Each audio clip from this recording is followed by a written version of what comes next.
Hay noticia justamente sobre esto de la campaña de la reelección de Trump y el protagonista es, como mencionábamos, a Brad Parscale. Parscale es un hombre bastante singular y oigan la historia. Tiene 42 años, mide 2 metros 7 centímetros, fue el jefe de la campaña de medios digitales de la campaña anterior del presidente Trump y algunos dicen que él es uno de los artífices del triunfo de Trump. Siempre se pregunta a la gente, ¿por qué ganó Trump? Hombre, porque unos odiaban a Hillary Clinton y demás. Bueno, lo cierto del caso es que este señor fue clave. ¿Qué hizo el señor Parscale? El señor Parscale creció en San Antonio, Texas, y estaba en una época en una librería. Él mismo lo cuenta en un reportaje en 60 Minutes, en 60 minutos, el programa de la CBS. Él se la pasaba en una librería tratando de hablar con los clientes para ofrecer sus servicios como un asesor en páginas web. Un día, de la nada, recibió una llamada de alguien que le dijo que si quería vincularse a la organización Trump, alrededor del año 2011. Y empezó haciendo una página web para un proyecto inmobiliario de los Trump. Posteriormente hizo páginas web para la marca de perfumes de Ivanka Trump, una de las hijas del presidente Donald Trump, y también ayudó en algunas otras páginas web de ese organismo, de ese cúmulo de empresas que tiene el señor Trump. Después empezó la campaña presidencial entre Donald Trump y Hillary Clinton, y en el año 2015 lo llamaron y le dijeron, hombre, ¿usted quiere hacer una página web para la campaña? Y el señor dijo que sí, le dijeron que tenía que hacerla en 2 días y cobró, atención, $1.500. $1.500 por hacer la página web de la campaña de Trump. Llegó un momento dado en que él consiguió que empleados de Facebook fueran a la campaña de Trump. Llegó a diseñar 60,000 anuncios diarios en Facebook, y una cuestión que él advierte es que se dio cuenta como muchos votantes republicanos en ciertos estados de Estados Unidos lo que querían eran mejores obras públicas. Él logró diseñar unos anuncios dirigidos a estas personas, como consecuencia de lo cual votaron por el señor Trump, y ahí aparecieron los 77,000 votos en estados como Wisconsin que le dieron la victoria a Donald Trump. Pero, y con esto cierro para no extenderme, al señor Parscale le pagaron en la campaña de Trump, para la cual consiguió $240 millones en donaciones en las páginas web. Le pagaron por su trabajo $94 millones. Pasó de $1.500 de una página web a $94 millones. ¿Será que este es el hombre para volver a llevar a Trump para mantenerlo en la Casa Blanca? Bueno, no hay duda que mostró una gran audacia, no solo en la adquisición de un cliente que le rindió gran resultado en su inversión, sino que en el manejo porque sí es cierto que la utilización de Facebook, Twitter, el social media para las campañas desde Obama es una parte fundamental de cualquier campaña política. El hecho de que a estas alturas de la campaña se nombre al que fue director de social media como el director, el gerente general de la campaña, te habla de la relevancia no solo la importancia que le da Trump y el reconocimiento que le da al aporte que le dio social media, sino la importancia que en general tiene para las campañas. O sea, Trump el año pasado, lo comentaba el mismo Parscale, luchaba, decía, esto es absurdo, yo no creo en lo absolutamente nada de estas tonterías que usted me está mostrando acá.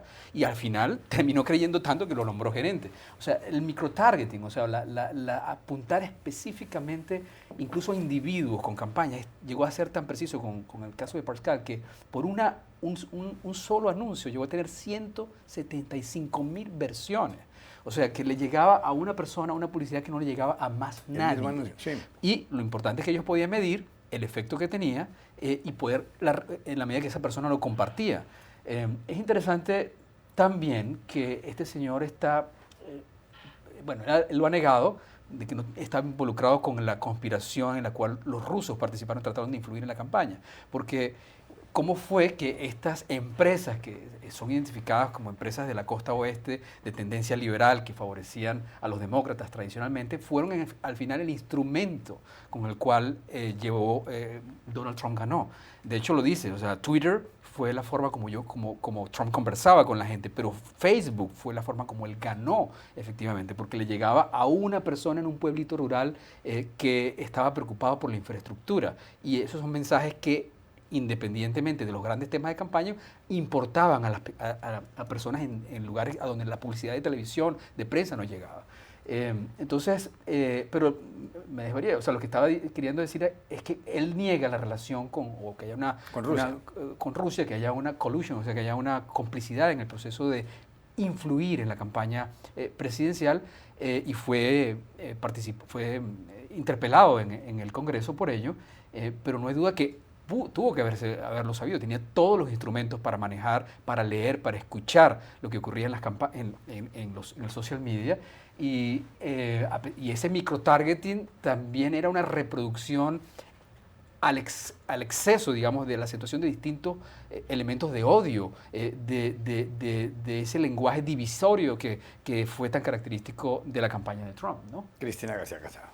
Sí, yo creo que de este nombramiento es interesante ver que se sigue el patrón que ha tenido Trump para manejar su equipo, es decir, es una persona relativamente nueva en la política, porque lo primero que hizo, como bien has contado, tiene esta trayectoria bien sorprendente, ¿no? Fue empezar de poco en poco para Trump y ahora le ha nombrado ni más ni menos que jefe de campaña de una reelección de un presidente en el cargo, que no es poca cosa, ¿no? Entonces se cumple este patrón de personas que no tienen experiencia política y además él lleva a su equipo político y a su equipo en la Casa Blanca como si fuera un negocio familiar, porque él es lo que sabe hacer, que es lo que ha hecho toda su vida, ¿no? Entonces, en el comunicado en el que se anunció este nombramiento, en lugar de que hubiera unas palabras, digamos, no sé, de expertos, de gente con peso, no, las palabras que alaban a esta persona son de su familia. Entonces vemos como todo esto que Trump, vemos el universo Trump tan pequeño en la Casa Blanca, tan reducido a su familia de verdad y a su familia, digamos, a la gente que le ha asesorado en algún momento, que coincidió con ellos, a familiares incluso de otros miembros del gabinete. Por ejemplo, le va a acompañar, ya lo ha dicho, un sobrino de Mike Pence en esta andadura. Entonces vemos que Trump para su reelección está pensando en hacer las cosas como las ha hecho hasta ahora, porque como vemos ha tenido resultado. Y el tema de la trama rusa en este caso es muy interesante y lleva a pensar que vamos a ver si llega hasta dónde llega, ¿no? este nombramiento, porque los jefes de campaña y en general los cargos a Trump no le duran mucho, esto ya lo hemos comprobado, porque la trama rusa, recordemos que se centra mucho en el tema de redes sociales, que es lo que él manejaba, ¿no? Entonces yo creo que, bueno, es muy interesante la noticia, pero queda mucho tiempo y hay que ver cómo evoluciona tanto la trama rusa como las idas y venidas de Trump. Pepe Díaz Briceño, Brad Parscale. Sí, yo creo que, o sea, muy sabios los comentarios de los compañeros de la mesa. Ciertamente este nombramiento tiene que ser una buena noticia para todos los chicos que nos están viendo, pues aficionados a las redes sociales y de tecnologías, porque, pues sí, el señor tenía experiencia, pero convertirse en la cabeza de una campaña de repente y hacer ganar a un presidente a partir de estas estrategias me parece inaudito, me parece un tipo que hay que seguir la pista, no hay que despreciarlo. Por $1,500 construir intuitivamente una página de internet que básicamente le llegaba al corazón de las personas. Me acuerdo, él se comentó en algún momento que él diseñó algunos de los anuncios, por ejemplo, el de la canasta de deplorables, esa frase que en algún momento utilizó Hillary Clinton para referirse a estos votantes racistas de Trump, pues lo supo explotar. Y ahora, bueno, desarrolló lo que se le llamaba el proyecto Álamo, ¿no? Así se le llamaba al proyecto que manejaba de social media, de medios sociales. Ahora está de vuelta en una reelección, pues realmente el establishment republicano debe estar sorprendidísimo, debe estar humillado. Pero por otro lado, lo que decía Cristina me parece también muy importante. Estados Unidos entregándole todo a esta organización Trump. A mí esta cuestión de la organización Trump siempre me ha parecido una cuestión como casi una iglesia, ¿no? Como la iglesia de la cientología en la que los socios no pueden hablar de cosas internas y Trump pareciera que le entrega toda su confianza a los miembros de esta organización y el señor Pascal pues básicamente viene de ahí. Él no tiene confianza para nadie más, me refiero a Trump, o sea, la propia vocera que es, viene de la organización Trump, la asesora principal va a ser la esposa de Eric Trump, y bueno, estamos regresando a una manera de conducir negocios como se conducen todavía en algunos lados en Latinoamérica, de familias que llevan los negocios e incluso se trasladan al mundo político.